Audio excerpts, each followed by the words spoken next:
भारत का इतिहास सिर्फ राजाओं की तलवारों और साम्राज्यों की कहानियों तक सीमित नहीं है। यह इतिहास उन वीरांगनाओं का भी है जिन्होंने अकेले खड़े होकर आक्रमणकारियों को पराजित की।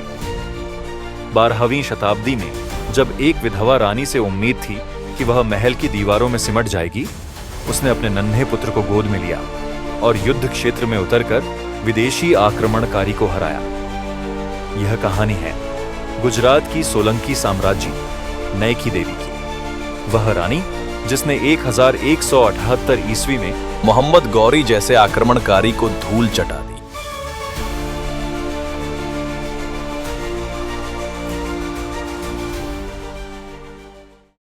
बारहवीं शताब्दी का पश्चिमी भारत। गुजरात का सोलंकी साम्राज्य समृद्ध मंदिरों और समुद्री व्यापार के लिए प्रसिद्ध था। मंदिरों की गूंज, भव्य नगर और सुरक्षित सीमाएं यही पहचान थी। लेकिन भाग्य ने कठोर परीक्षा ली। सोलंकी शासक अजय पाल का निधन हो गया। राज्य का उत्तराधिकारी मूलराज द्वितीय अब भी मात्र बालक था। ऐसे समय में साम्राज्य की बागडोर उसकी मां रानी नैकी देवी के हाथों में आई। वह केवल एक मां नहीं बल्कि गुजरात के सिंहासन की संरक्षिका भी बनी। दूसरी ओर अफगानिस्तान से उभर रहा था एक आक्रमणकारी मोहम्मद गौरी। उसका सपना था भारत को जीतना और दिल्ली तक पहुंचना। 1178 ईस्वी में उसने अपनी विशाल सेना लेकर सिंध और रेगिस्तान पार किया और गुजरात की समृद्धि पर नजर गड़ाई।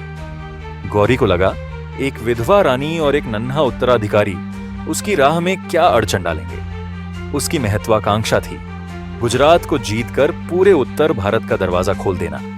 लेकिन उसे यह अंदाजा नहीं था कि उसकी महत्वाकांक्षा का सामना एक मां करेगी जो अपने पुत्र और अपने साम्राज्य की रक्षा के लिए किसी भी हद तक जा सकती थी। नैकी देवी ने तुरंत अपने साम्राज्य की सेना को संगठित किया। उन्होंने गुर्जर प्रतिहारों, चौहानों और परमारों से मदद मांगी। सभी ने इस चुनौती को भारत के लिए खतरा मानकर उनका साथ दिया। स्थान चुना गया कसार हदा, आज का कीरा, माउंट आबू के पास। यहां की ऊंचाई और भूगोल रक्षात्मक युद्ध के लिए अनुकूल था। नैकी देवी ने योजना बनाई। थकी हुई गौरी की सेना को रेगिस्तान से गुजरने दो और फिर पहाड़ों के बीच अचानक घेर कर प्रहार करो। 1178 ईस्वी। रेगिस्तान पार करने के बाद गौरी की सेना थकी और भूखी प्यासी थी। कसारहदा की पहाड़ियों पर तैनात भारतीय सैनिकों ने अचानक हमला कर दिया। नैकी देवी स्वयं अपने पुत्र मूलराज को गोद में लेकर युद्ध भूमि में उतरी। उनकी उपस्थिति ने सैनिकों में अद्भुत साहस भर दिया। मराठा नहीं बल्कि गुजरात के योद्धाओं ने उस दिन दिखा दिया कि विदेशी आक्रमणकारी यहां चैन से नहीं रह सकता। तीरों की बारिश, तलवारों की गूंज और पहाड़ों से गिरे पत्थरों ने गौरी की सेना को तोड़ डाला। मोहम्मद गौरी स्वयं घायल होकर युद्ध क्षेत्र से भाग निकला। उसकी सेना तितर बितर हो गई और इस तरह पहली बार भारत की धरती पर गौरी को हार का स्वाद चखना पड़ा। नैकी देवी की इस जीत का महत्व केवल एक युद्ध से कहीं अधिक था।